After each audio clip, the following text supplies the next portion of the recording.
წაბლი ფოთოლმცვივან მერქნიან მცენარეთა გვარი წაბლისებრთა ოჯახისა. სახელწოდება ვრცელდება ასევე წაბლის ნაყოფზე, რომელსაც ეს უკანასკნელი გამოიმუშავებს.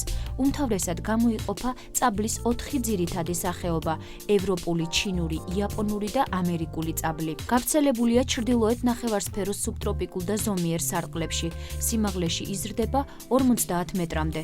ყლორტები თეთრმეჭეჭებიანი მოყავისფრო ქერქიანია, ხნიერი ტოტები კი ნაცრისფერკანიანია. ხეროს ქერქი მუქი მოყავისფროა, ღრმად დაღარული. წაბლი იფოთლება აპრილ-მაისში, ყვავის ივნის-ივლისში, ნაყოფი მწიფდება და სცვივა სექტემბერ-ოქტომბერსა და ზოგჯერ ნოემბერში.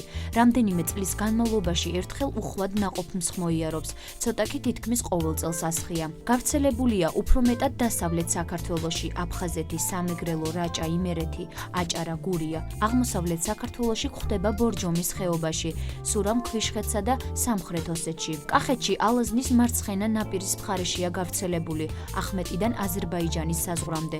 გავრცელებულია ბარსა და მთის შუა სარტყელში, ზღვის დონიდან 1500 მეტრამდე. 1 ჰექტარზე წაბლის მარაგი მისთვის ზრდის ოპტიმალურ პირობებში 400-600 კუბომეტრს შეადგენს. იგი მეზოფიტი და სიცივის ნაკლებამტანი ჯიშია. კარგად იზრდება ტენით უზრუნველყოფილ ღრმა ნოყიერ ნიადაგებზე, მთის შუა სარტყელში. მისი მერქანი მეტად მაღალხარისხოვანი და ფრიად გამძლეა ლპობისა და მავნე ეტომოფაუნის მიმართ. ფართოდ გამოიყენება მშენებლობასა და საავეჯო წარმოებაში, სხვადასხვა სახის საყრდენ მასალად სოფლის მეურნეობაში.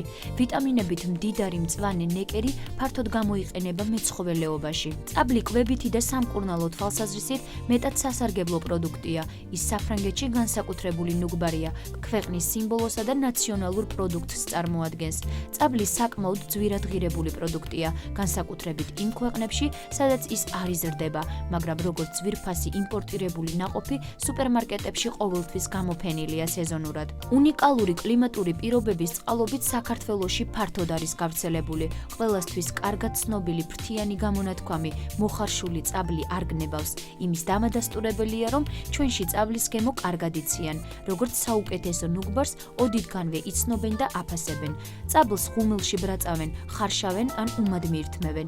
ნაყოფი 60%-მდე სახამებელს, 15%-მდე შაქრებს, თითქმის 6%-მდე ცილებსა და 2%-მდე ცხიმებს შეიცავს. მეტად ყუათიანია და კარგი გემოთიც გამოირჩევა.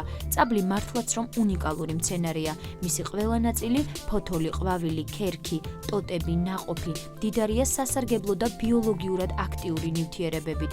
სამკურნალოდ გამოიყენება როგორც ჩვეულებრივი ნაყენი და ნახარში, ასევე სპირტიანი ნაყენი. საუცხოო საკვებია როგორც გარეული, ასევე შინაური ცხოველებისათვისაც. საშუალო საჰექტარო მოსავალი ტყეში 1 ტონამდე აღწევს. წაბლი ფართოდ ცნობილი შესანიშნავი თაფლოვანი მცენარეა.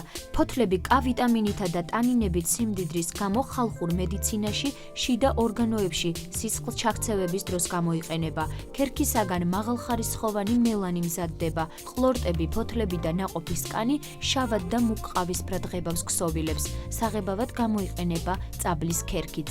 აქვე შეგახსენებთ, წაბლი ეკრძალებათ მათ, ვისაც აწუხებს სისხლის დაავადებები და შაქრიანი დიაბეტი, საჭმლის მომნელებელი ტრაქტის ესა თუ ის პათოლოგია.